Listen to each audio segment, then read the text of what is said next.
We are back with Democratic presidential candidate, Senator Barack Obama. Barack Obama, sir, every time we get a candidate on, I ask this one question, so I'm going to ask it of you.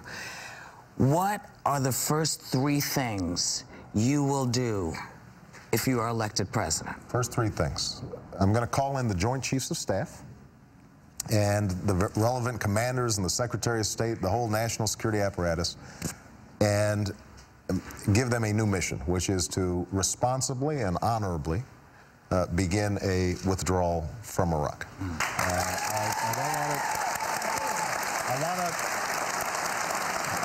want us to be as careful getting out as we were careless getting in. I want to make sure our troops are protected.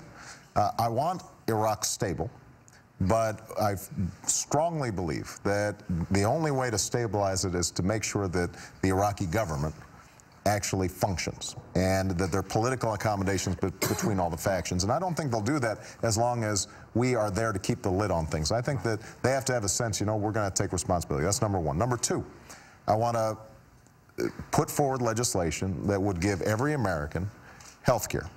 Now, we are going to do it.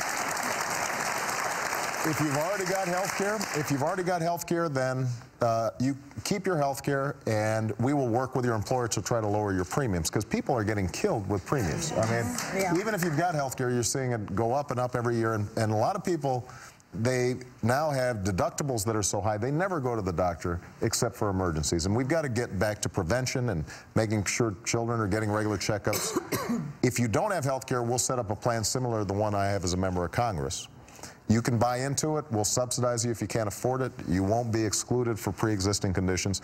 The point is, everybody should have the kind of health care that over the long term will save us costs, because if you're getting regular checkups, you're staying healthier, we're reducing obesity and heart disease and those kinds of things, then the bill will be lower over the long term. So that's the second thing.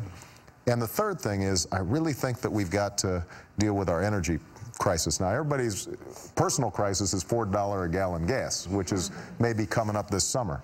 But as a country as a whole, we spend $1 billion every day to foreign nations, many of them hostile. I mean, you know, indirectly, if not directly, we make Iran richer because we drive up the cost of oil. We make Russia wealthier, which means that they can act with impunity on the international stage. So for us to say we're going to deal with climate change and cap the emission of greenhouse gases and raise fuel efficiency standards and invest in solar and wind and biodiesel, you know, it's a threefer. You get that's the only way we can drive gas prices down over the long term. It's the only way that we're going to deal with global warming, but it also improves our national security. Exactly. So if we do those 3 things, then I think that we can really get on track. Now, I'll be honest with you, the economy is in such bad shape right now, and the financial markets are in such bad shape that there may be some crisis management that has to be done first when I take office. But in terms of broad priorities, that's the direction I want to go. I have a question for you. When John Kerry was running for office, I said to him, and he, in a similar situation, I said to him, you're going to be able to withstand the attack machine on the Republican side. And he said, absolutely, I'll be able to handle it, you know, because it's going to come at you. And he said yes. And then he was swift-voted, and as you can see, he's not our president. I noticed. I ask you that. I ask you the same question. I want to know, how tough are you? You know, I'm a pretty tough. I'm skinny, but I'm tough. Look, you know, I think that the way to handle attacks, wherever they're coming from, and you know, there have been some tough punches thrown here in this Democratic primary. I mean, it's not like, you know, I've been just kind of taking a cakewalk through this primary. The way I like to handle attacks is to answer honestly, swiftly, forcefully, and truthfully. I think the truth is a powerful weapon.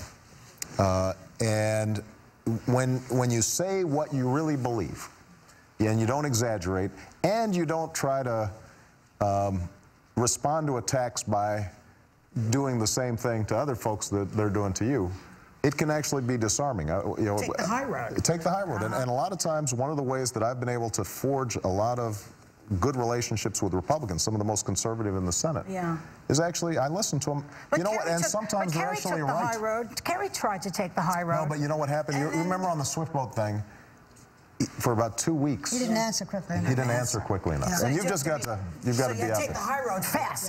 Can I ask you a quick question that I've asked other candidates? Yes, go ahead. Will your wife sit in on your cabinet meetings? No.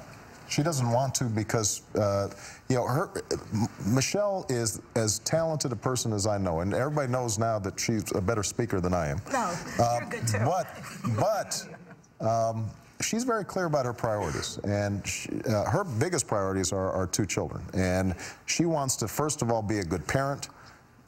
I think she's going to find projects, if she has the opportunity to be First Lady, that will contribute to making sure that children are healthy and happy and thriving.